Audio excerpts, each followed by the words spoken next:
Le dialogue comme moyen de résolution des crises que traverse le monde, c'est l'avis du président du Faso qui s'est exprimé à la tribune de l'Organisation des Nations Unies à New York. Roch-Marc Christian Kabore a également souligné la nécessité de réformer le Conseil de sécurité de l'ONU, la tenue du discours du chef de l'État dès le début de ce journal. L'excellence des relations entre le Burkina Faso et la Taïwan s'est encore manifestée à travers un don de matériel informatique que Taïwan fait au Burkina Faso. Ce don est composé de 1000 ordinateurs d'une valeur de 575 millions de francs CFA. Ce matériel sera utilisé par 15 services publics de l'État burkinabé.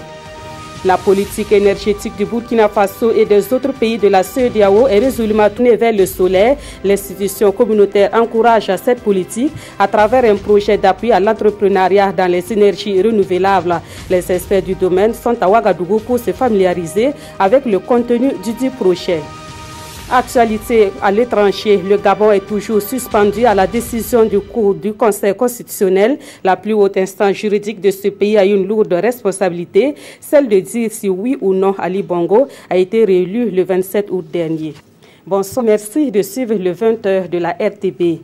Le président du Faso appelle à plus de dialogue pour résoudre les multiples crises qui sévissent à travers le monde. Il l'a dit dans son discours prononcé hier à la tribune des Nations Unies lors de la 60e Assemblée générale de l'ONU. Roch-Marc Christian Kabore a également rappelé la nécessité de réformer le Conseil de sécurité des Nations Unies. Retour sur les points saillants de cette allocution avec nos envoyés spéciaux à New York, Atir Ouedraogo et Jean-Emmanuel Ouedraogo.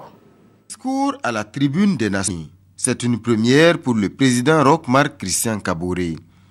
D'entrée de jeu, le président fait un bref rappel de l'histoire politique récente du Burkina. Insurrection des 30 et 31 octobre 2014, résistance au putsch de septembre 2015, à chaque fois en première ligne, les jeunes. Après avoir traversé une crise politique profonde, née du déni de certains principes démocratiques élémentaires, le Burkina Faso a renoué avec les valeurs cardinales qui fondent la démocratie et l'état de droit. Le peuple burkinabé, à travers notamment sa jeunesse, a fait montre à cette occasion d'une grande maturité et administré la preuve, s'il en était encore besoin, que rien ni personne ne peut indéfiniment étouffer la soif de justice et de liberté d'une population consciente et jalouse de ses droits et de sa dignité. Changement climatique, migration, réfugiés, lutte contre le sida, terrorisme. Sur ce dernier point, le président insiste, la victoire ne s'obtiendra qu'à travers une coalition mondiale cohérente et solide. Il invite à plus d'égards sur la situation au Mali. La situation sécuritaire au nord du Mali demeure cependant une source de grande préoccupation et mérite toute l'attention de la communauté internationale par l'urgence de rendre opérationnel le nouveau mandat de la MINUSMA, d'apporter un soutien important aux initiatives sous-régionales, notamment la mise en œuvre de la force d'intervention rapide du G5 Sahel, ainsi que par l'appui à la mise en place par l'État malien de véritables leviers de développement de cette région. Et concernant la Palestine, la solution passe par deux États, Israël et la Palestine vivant côte à côte, rappelle-t-il. Concernant la réforme de l'Organisation des Nations Unies, le président du Faso estime qu'il est grand temps de passer aux actes. Après 71 ans d'existence, il est impérieux d'engager une réforme responsable et équilibré de l'ONU pour un ordre international plus juste, plus équitable et plus viable, fondé sur le dialogue entre les peuples et les civilisations et sur une culture de partage et de solidarité. S'agissant plus précisément de la réforme du Conseil de sécurité des Nations Unies, le Burkina Faso réitère son engagement et son adhésion à la position africaine qui n'a pour seul but que la réparation d'une injustice historique vis-à-vis de l'Afrique. En guise de mot de fin, le président du Faso invite tous les États à épauler et à soutenir le prochain secrétaire général des Nations Unies. Au chapitre diplomatique, en marge de la 71e Assemblée générale de l'ONU, le président du Faso s'est entretenu avec le président nigérien. Les échanges ont porté sur la sécurité, notamment la lutte contre le terrorisme. Roch-Marc Christian Kaboré et Muhammadu Buhari affichent leur volonté de renforcer la coopération dans ce domaine. Le président du Faso s'est également entretenu avec le secrétaire général de l'Organisation internationale de la francophonie. On fait le point avec Arthur Ouedraogo et Jean-Emmanuel Ouedraogo. Un tête-à-tête entre Roch-Marc Christian Kaboré et Mamadou Buhari. Il est question ici du renforcement des relations de coopération entre les deux pays. Une convergence de vues affichée sur des questions cruciales comme la lutte contre le terrorisme. Et pour consolider le partenariat, le président nigérien invite Roch-Marc Christian Kaboré à effectuer prochainement une visite au Nigeria. Autre entretien diplomatique, celui entre le président du Faso et la secrétaire générale de l'Organisation internationale de la francophonie.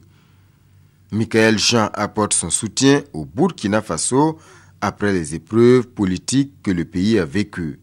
Le Burkina Faso a une excellente réputation, au sens où les partenaires internationaux dont nous sommes se réengagent avec beaucoup d'enthousiasme pour faire du Burkina Faso en quelque sorte un pôle exemplaire au niveau de la reconstruction, au niveau du renforcement de ces institutions, au niveau des stratégies économiques qui sont pour la création d'emplois, pour le soutien à l'entrepreneuriat.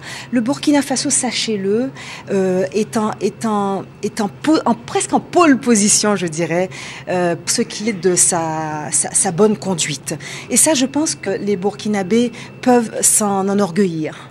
Michael Jean salue au passage les bonnes relations entre le Burkina Faso et son institution.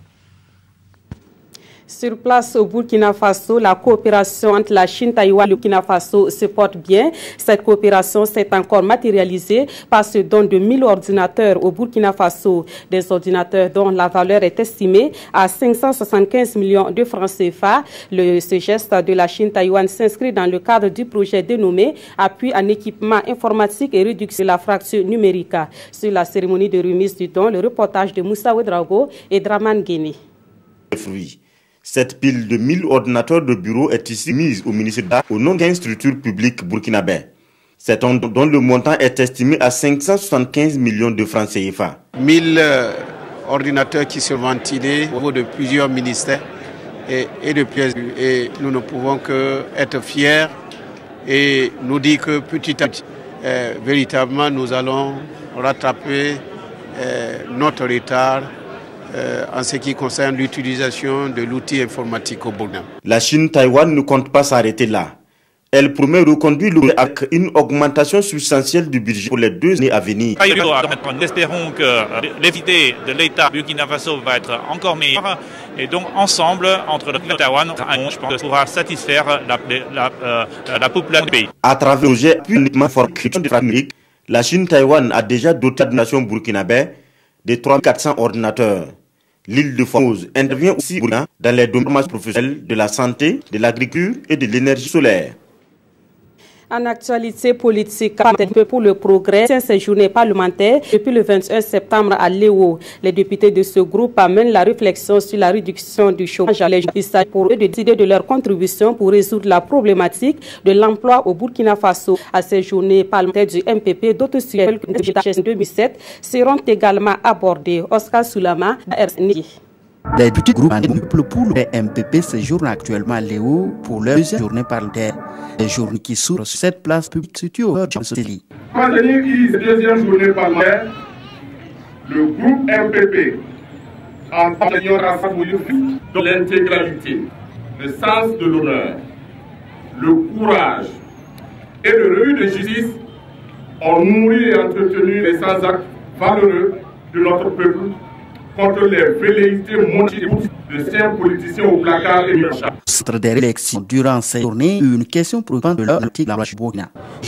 Une jeunesse désolée à sa paix. Si elle s'attroupe, elle s'insurge. C'est sûr, les dirigeants foutent le camp. Et c'est ce qu'il ne faut pas. Donc il faut que nous travaillions à trouver les questions essentielles en ce qui concerne cette jeunesse désœuvrés aujourd'hui. Un thème bien apprécié par les autres groupes parlementaires présents à l'ouverture de ces journées. La problématique de l'emploi se pose avec acuité dans notre pays. Nous pouvons imaginer aisément que c'est ce qui a prévalu au choix du thème. Mon souhait sincère est que le traitement sans complaisance de ce thème aboutisse à l'adoption de résolutions et de recommandations fortes dont la mise en œuvre porterait de réponses à cet enjeu. Au cours des vols les plus vendus, du lin final par terre, du CAIF au Burkina, US. Les travaux de construction mémorial à Thomas Sankara seront lancés le 2 octobre prochain. L'information a été donnée à l'unité de réflexion pour un mémorial objectif et de transmettre l'idéal sans future génération. À travers cette œuvre, les initiateurs veulent également exiger que justice soit rendue à Thomas Sankara et aux autres victimes du 15 octobre 1987. Jean-Eudes Bayala et Oussissi. L'idée est née de la volonté de fédérer plusieurs initiatives pour rendre visible le plan d'action de la révolution burkinabé de 1983. Le projet est porté par un groupe d'acteurs de la société civile. En effet, plusieurs initiatives de création de centres culturels étaient en gestation, portées par des bonnes volontés qui souhaitaient créer des espaces spéciaux pour des activités culturelles, politiques et sociales qui permettent aux Burkinabés, aux hommes et femmes du monde entier de revivre les œuvres de la période révolutionnaire de 83 à 87.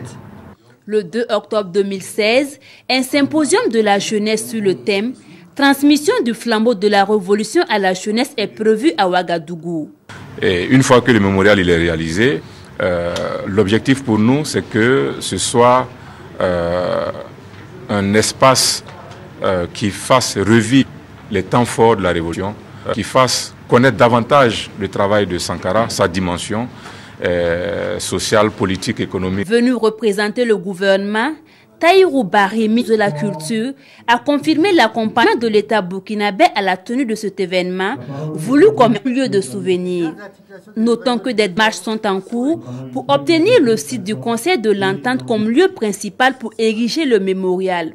Toutefois, la réflexion continue pour l'identification d'autres sites en vue de traduire finalement le programme politique de la révolution dans des éléments concrets. Pour l'actualité, le gouvernement burkinabé et la Banque mondiale revisitent le portefeuille de leur coopération. Il s'agit pour les deux parties de s'accorder sur les projets de la Banque mondiale au Burkina Faso pour la période 2017-2020. Le nouveau cadre de partenariat Burkina Faso-Banque mondiale a été au centre d'une rencontre ce vendredi entre les deux parties. Issaka Ouedraogo, Bouma Ernest Nebi. Conformément à la préparation de son nouveau cadre de partenariat avec le Burkina Faso pour le 2017-2020, la Banque mondiale procède à un diagnostic de la situation économique et sociale du pays. Pour ce faire, elle a entamé une série de consultations avec les acteurs socio-économiques à travers les régions. Avec le gouvernement, la délégation de l'institution bancaire mondiale a partagé les résultats à mi-parcours de ces consultations. La première étape était un diagnostic systématique des contraintes, des priorités que la population voit. Et c'est justement aujourd'hui l'objectivité de partager avec le gouvernement les résultats préliminaires de ces consultations et aussi d'avoir des réactions du gouvernement lui-même. Le portefeuille des projets de la Banque mondiale au Burkina a été revisité au cours de cette rencontre. Lorsque vous voyez les fonds mis à disposition du Burkina, le portefeuille actuel est de 1,4 milliard de dollars à peu près, ce qui fait quand même un montant élevé sur 25 projets. Et nous trouvons effectivement que c'est un partenaire de choix et qui, dans le respect mutuel, essaie d'accompagner le gouvernement dans ses priorités de développement. Effectivement, la revue que nous venons d'avoir avec eux avait un double objectif. Et le premier, c'était d'abord de voir la santé du portefeuille actuel et de voir ensemble comment relever les défis, nous assurer d'une bonne performance du portefeuille, mais aussi il s'agissait aussi de réfléchir sur les perspectives. Les deux parties ont également échangé sur le PNDS. La Banque mondiale a rassuré le gouvernement de sa contribution au financement de ce référentiel de développement au Burkina. L'univers de l'audiovisuel connaîtra très prochainement la transition de l'analogique au numérique. Après le rendez-vous manqué de juin 2015, les experts se fixent comme prochaine échéance à fin décembre 2016. Les experts de la télévision numérique de tête de 8 pays de l'UEMOA sont en concertation à Ouagadougou pour faire le point sur l'opérationnalisation de la TNT. Ils ont à leur côté les ministres chargés de la communication, des télécommunications et des TIC, Roger Kam et Draman Guéné. Au Burkina, les premiers essais pour le passage des télévisions de l'analogique au numérique sont prévus pour fin décembre et un délai d'1 an et demi pour tous les pays membres de l'UEMOA. C'est le pari que veulent tenir ces experts et ministres chargés de la communication, des télécommunications et des TIC de l'UEMOA, réunis ici à Ouagadougou. C'est vrai que chaque pays a choisi son mode de financement, mais il reste que de façon générale, nous sommes en retard. Et donc il nous faut harmoniser aujourd'hui nos points de vue et également définir des politiques communes pour qu'effectivement le délai qui est déjà passé au Burkina, c'était le 17 juin 2015, que ce délai-là puisse être très rapidement mis à profit pour que cette transition numérique-là soit effective dans les mois et l'année à venir dans la majorité des pays de l'UEMOA. La mise en œuvre de la télévision numérique terrestre TNT, prévue pour le 17 juin 2015 au Burkina, a connu des difficultés. Mais le commissaire de l'UEMOA reste optimiste. La question des ressources a été tranchée. La question des choix de modalités de compression et de diffusion ont été tranchées par des directives et par des règlements de la commission de l'UEMOA, donc de l'Union. Je pense que nous pouvons être très optimistes. 4 pays de l'Union ont bouclé leur financement pour la mise en œuvre de la TNT, notamment le Burkina, le Bénin, le Sénégal et le Niger. Ces échanges de 3 jours permettront à ces experts d'aplanir les difficultés pour que l'avènement du numérique soit enfin une réalité dans les 8 pays membres de l'UEMOA. C'est connu, le Burkina Faso est l'un des pays au meilleur ensoleillement dans le monde. Au Burkina Faso, comme dans les autres pays de l'espace CEDEAO, le gouvernement s'est tourné vers l'exploitation de cette ressource dans le domaine de l'énergie. L'initiative est encouragée par la CEDEAO à travers un projet d'appui à l'entrepreneuriat dans les énergies renouvelables. Les experts des 15 pays de la CEDEAO sont à Ouagadougou pour se familiariser avec le business plan et le marketing solaire. Plus de précisions avec Suleiman Sanou et Yolande Lompo. Bientôt, la stratégie de vente du matériel solaire et l'élaboration des plans d'affaires n'auront plus de secret pour ces entrepreneurs des 15 pays de la CEDEAO. La plupart des populations en Inde vivent les mêmes réalités que nous en Afrique. Et Selco, une multinationale indienne spécialisée dans le domaine des énergies renouvelables, partage ici son expérience. Et le projet d'appui à l'entrepreneuriat dans les énergies renouvelables de la CEDEAO, qui a une durée de 4 ans, soutient cette initiative. Aujourd'hui, nous avons atteint la parité entre énergie solaire et énergie fossile.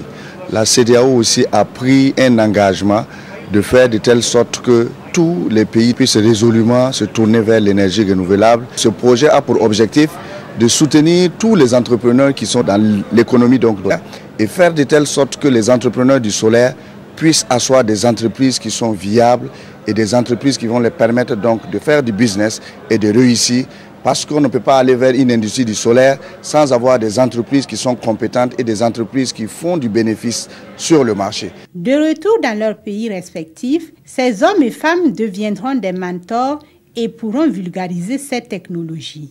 Aussi est-il prévu en novembre prochain au Cap-Vert une formation sur les aspects techniques du solaire pour parachever leur apprentissage dans ce domaine.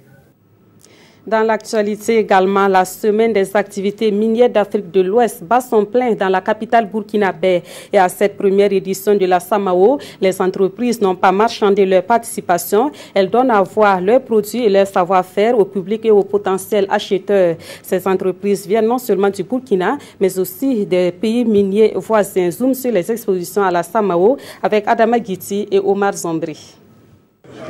À première vue, ces billes exposées sur cette table ressemblent étrangement à des boules de pétanque. Pourtant, ce ne sont pas des outils pour les amoureux de ce jeu. Elles permettent de concasser les roches qui contiennent de l'or. Et nous sommes à foire de la première édition de la semaine des activités minières de l'Afrique de l'Ouest, SAMAO. Ce sont en fait des billes en acier. Alors elles sont pleines, contrairement aux boules de pétanque. Et ces billes vont permettre de réduire de manière granulométrique le minerai qui part au départ donc avec une dimension de 20 cm pour arriver en fait à de la poudre et pour libérer l'or qui est contenu dans le minerai. À côté des broyages, plusieurs articles sont exposés. Des équipements de protection, des machines de forage et d'extraction, des échantillons de roches et bien d'autres. Ces préfabriqués à base de conteneurs par exemple attirent visiblement l'intérêt de certains curieux. Des orpailleurs venus du Sahel en quête d'une affaire juteuse. Nous avons vu en tout cas beaucoup de choses qui n'ont pas au Burkina et que nous sommes en train de visiter encore, ajouter. Quand moi je vois ça avec inondage de Ouagadougou quelque part, si vous avez ça, si le coin ne va pas bon, vous déplacez, vous allez quelque part. À cette première édition de la SAMAO, toutes les entreprises liées de loin ou de près au secteur minier sont représentées à la foire d'exposition. Les avis sur l'affluence divergent d'un secteur à un autre. Depuis hier, après l'ouverture, après le passage des autorités, on a pu sentir vraiment de l'affluence comme ça. Ça se passe pas trop mal, c'est notre première participation. On a vu plusieurs clients importants que l'on a fait venir au salon pour cette exhibition. Avec les rencontres B2B, on a eu à rencontrer pas mal de partenaires, surtout les mines et tout. Les pays invités tels que le Niger et le Mali tiennent également des stands. Le Mali est venu exposer ses potentialités en matière de ressources naturelles. Partout où nous allons, il serait mieux de faire la promotion également des mines et la promotion de nos bassins sédimentaires qui couvrent l'ensemble du Mali, notamment le bassin que tout le monde connaît, le bassin de Taoudeni, qui est riche en hydrocarbures, en gaz et puis en pétrole. Mais à cette foire d'exposition, il y a aussi de grands absents comme le Bénin, la Côte d'Ivoire et la Guinée-Conakry. Des pays qui ont un fort potentiel minier et dont la participation aurait encore contribué à rehausser l'éclat de cette semaine minière sous-régionale. Et puis à cette première édition de la SAMAO, le Burkina Faso rassure ses partenaires sur son potentiel géologique, un potentiel riche et varié et qui devrait attirer le maximum d'investisseurs. Et pour faire connaître les potentialités géologiques du Burkina, un panel a été organisé en marge de la SAMAO. Issa Kafando, Sanoa Christine Koulibaly. 3 communications ont permis à ces acteurs nationaux et internationaux de se faire une idée des travaux d'exploration et du potentiel géologique burkinabé.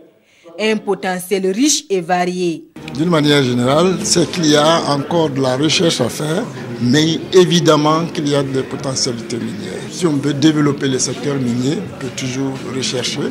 Et ça, c'est intéressant pour les investisseurs. Si l'or est le minerai le plus exploité, cela est dû à son coût d'exploitation. Premièrement, c'est parce que c'est le plus facile à retrouver, parce qu'on a su de très tôt dans quel type de formation, comme vous dites, dans quel type de structure ça se trouve, et il suffit d'identifier ces formations. Ça, on les connaît déjà, et donc c'est directement plus accessible. Deuxièmement, pour extraire cet or, c'est moins coûteux. Comparativement donc à certaines métaux de base comme le nickel.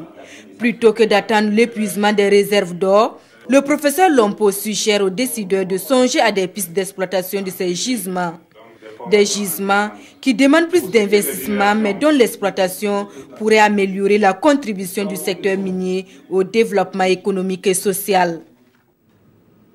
Sur le terrain, l'exploitation minière nécessite très souvent le déplacement des populations locales. Sur le site de la mine Bissagol, par exemple, plus de 500 ménages ont été affectés. Pour réparer le préjudice, la direction de cette mine a entrepris la construction d'infrastructures au profit de ces ménages. Ces infrastructures sont composées de logements, de forages et d'espaces culturels et religieux. On voit cela avec Adama Giti et Ismaël Ladiloma Sirima.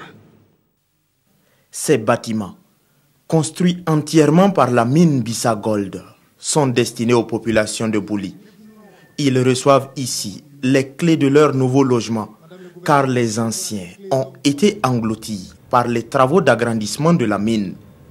Au total, ce sont 990 logements qui vont accueillir 552 ménages. Nous saluons vraiment la démarche et nous les invitons à renforcer et à poursuivre en tout cas l'accompagnement des populations afin d'améliorer davantage leurs conditions de vie. Cette idée tient à cœur la direction générale de Bissa Gold.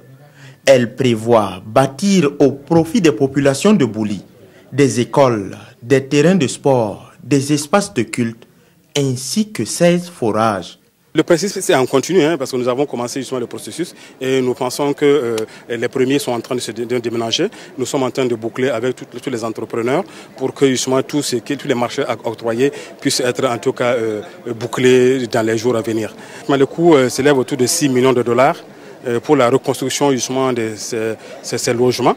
Juste à 5 km de Bouli, le CSPS de Sapsé a également reçu des dons de la mine Bissagold.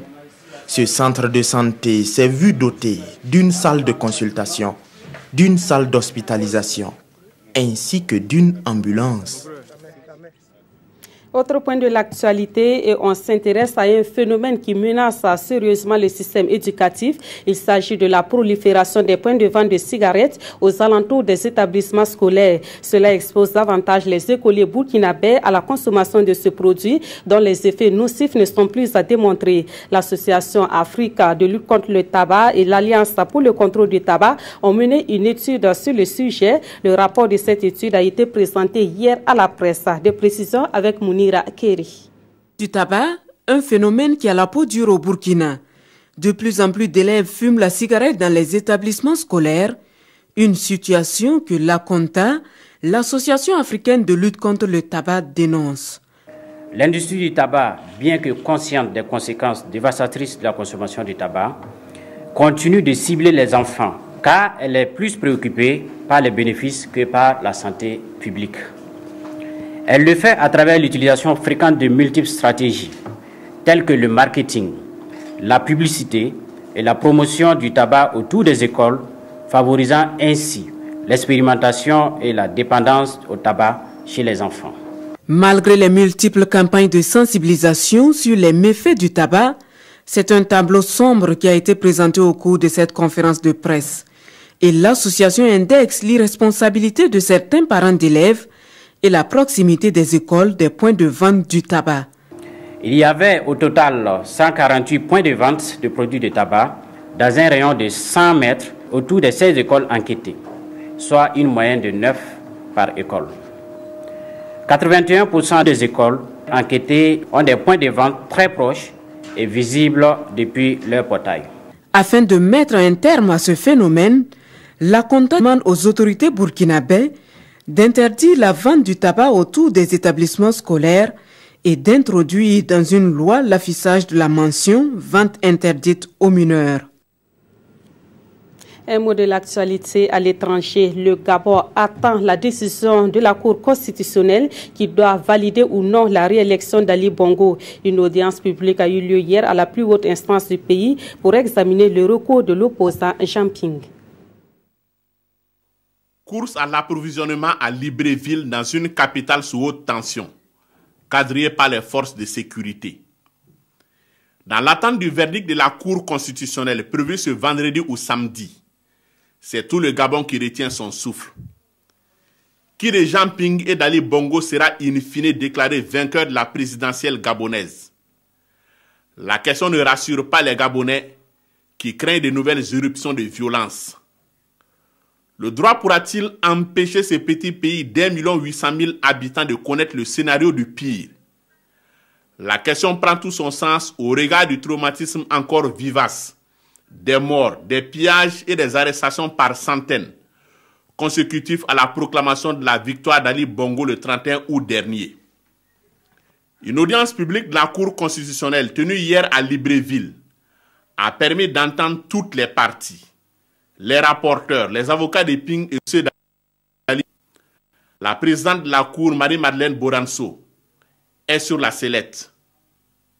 En cause, cette petite phrase prononcée dans une interview accordée à Jeune Afrique. Je dois dire qu'il est rare que la voie de l'inversion soit utilisée. Entendu ici l'inversion des résultats. Pour le camping, c'est le signe qu'elle est déjà coupable d'un déni de justice. En attendant le verdict de la Cour qu'elle préside, le pouvoir bande les muscles et les Gabonais sont dans l'anxiété.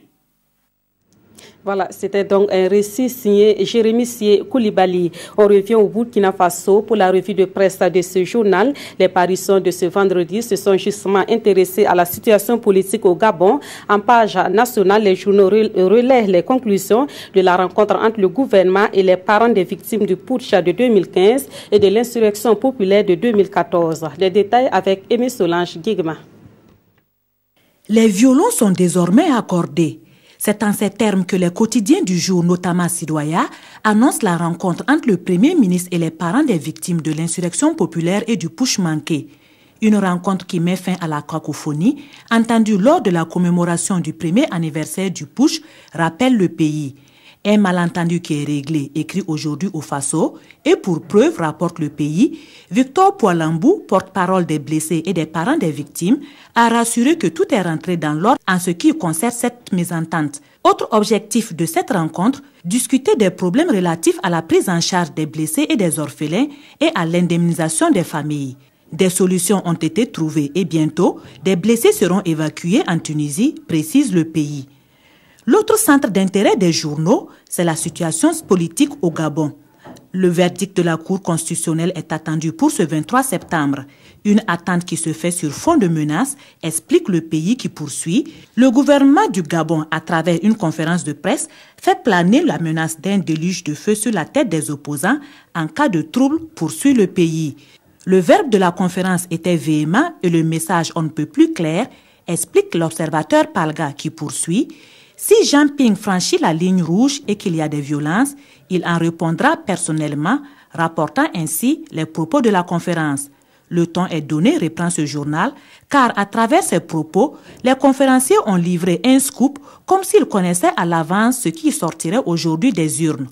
Des conséquences sur l'épilogue de cette présidentielle, il y en aura sans doute. Et dans la crainte, Libreville se vide déjà de ses habitants, informe aujourd'hui au Faso qui écrit « On espère jusqu'à samedi qu'ils l'ont fait pour rien ».